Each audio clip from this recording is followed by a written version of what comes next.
Kizády, co se děje? Co se děje? Brněnský foodbloger Michal Zenger je opět mojí obětí na telefonní lince Rádia Kizády. Michale, ahoj.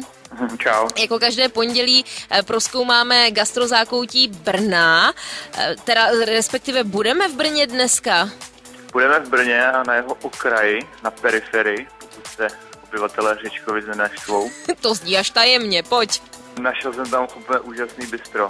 Jestli se ti líbilo v Castelláně nebo v Bistru France, tak Wellington Café je nad něma, protože se tam vaří úplně neuvěřitelně. Řekni mi adresu honem.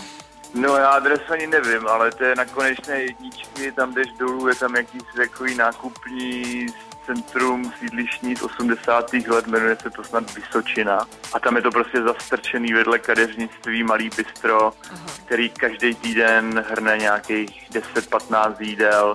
A byl jsem tam 3krát a neměl jsem ani jednou něco špatného, naopak všechno to bylo strašně zajímavý, promakaný.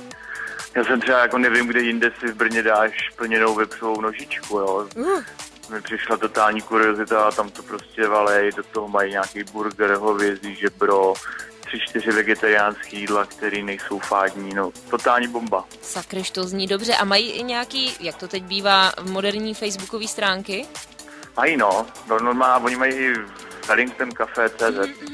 Tak na to hned mrknu. Takže ty doporučuješ, což pro mě znamená, že já musím se tam zajít podívat.